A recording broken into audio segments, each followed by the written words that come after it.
Hola y bienvenidos a otro video de francés con Kipi. En la clase de hoy vamos a aprender a diferenciar el artículo y cómo se forma el femenino.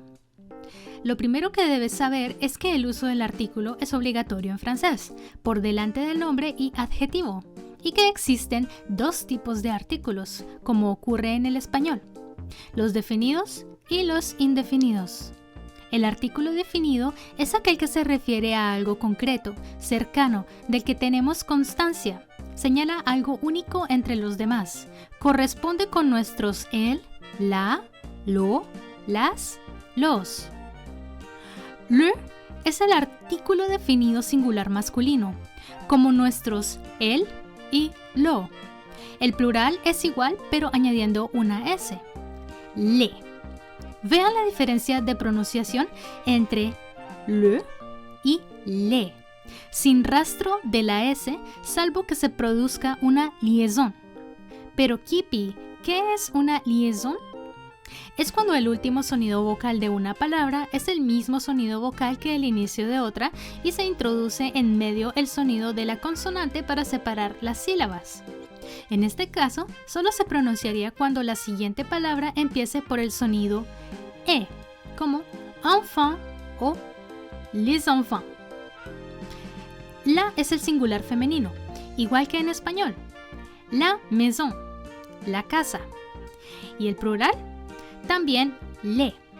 Recuerden, siempre el plural de los artículos definidos es le, sea femenino o masculino. Y por último, el apóstrofe, sin vocal y acompañada de un apóstrofe. Esto también se debe a la liaison, solo que aquí se produce ante cualquier palabra que empiece por vocal o por H muda antes de vocal, como en l'homme, el hombre, l'église, la iglesia. Pero ojo, que esto no significa que se pierda el género, ya que los adjetivos y los nombres que acompañen el artículo deberán seguir siendo femeninos o masculinos, manteniendo la concordancia de la frase. El artículo indefinido señala algo indeterminado de un grupo sin precisar la individualidad de ese algo. Corresponde con nuestros un, una, unos, unas. Un es el masculino singular, igual que nuestro un. Pero fíjate en la pronunciación. Un. C'est un chien. Es un perro. Une es el femenino singular. En su pronunciación, olvídate de la E final y pronuncia la primera U como una I poniendo labios de pez. Une. C'est une chaise. Es una silla. Y para el plural, nada de unos y unes. El artículo indefinido en plural, tanto masculino como femenino, es de. Y como pasaba con le, la S es muda, salvo cuando se hace la liaison. En una clase anterior ya vimos el verbo être, pero tenemos que diferenciar cuando hablamos de personas o de objetos. Aunque elle est une montre se traduciría como es un reloj, sería incorrecto decirlo así porque literalmente estaríamos diciendo que ella es un reloj. El uso correcto es usando ce. C'est une montre, que significa esto, eso, como en ce sont des poules. Son unas gallinas, que muchas veces verás comprimido con una C y una apóstrofe haciendo la liaison. ¿Qué pasa con el femenino y el masculino? La forma del femenino en francés se separa en tres grupos, de tipo regular, poco regular e irregular. Esto se aplica tanto en algunos nombres como en todos los adjetivos y es necesario que te hagas una lista de vocabulario para ir aprendiendo cuáles son femeninos, masculinos o admiten las dos formas. Los del grupo regular se convierten en femeninos al añadir una E al final de la palabra, como le petit, la petite, un ami, une amie. La E no modifica la pronunciación de la palabra salvo cuando acaba en S, D o T. En estos casos, la última consonante pasa de ser muda a sonora. Cuando una palabra ya acaba en E, la norma dice que se queda igual en femenino.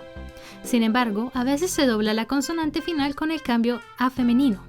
Esto sucede en las palabras acabadas en on, que se convierten en las que terminan en on, que pasan a ser on, y las que lo hacen en el, que serán elle. Las del grupo de las poco regulares tienen sus propias terminaciones, pero sirven de ejemplo para los femeninos de las palabras que terminan de la misma forma. Veámoslo con ejemplos. Naïf, ingenuo, convierte la F final en V. Naïve. Sérieux, serio. Travailleur, trabajador, y cambia las terminaciones y por euse, sérieuse, travailleuse. Observateur, observador, transforma teur en trice, observatrice. Los acabados en er, como cher, querido, caro, cambian a er con acento grave, cher. Y los acabados en e, como inquiet, inquieto, cambian su final a et, también con acento grave, inquieta. Finalmente, existe una serie de adjetivos y nombres cuyos femeninos son totalmente irregulares. Daré los ejemplos. Beau, guapo. Belle. Blanc, blanco, blanche. Long, largo, longue. Frais, fresco, fraîche. Roux, rojo, rousse. Vieux, viejo, vieille. Fou, loco, folle. Hasta aquí la clase de hoy. ¿Recuerdas la diferencia entre le, la, le, un, une, de? Y busca nombres y adjetivos en el diccionario para aumentar tu lista de vocabulario. Yo soy Kip Kipi, te mando un saludo y au revoir.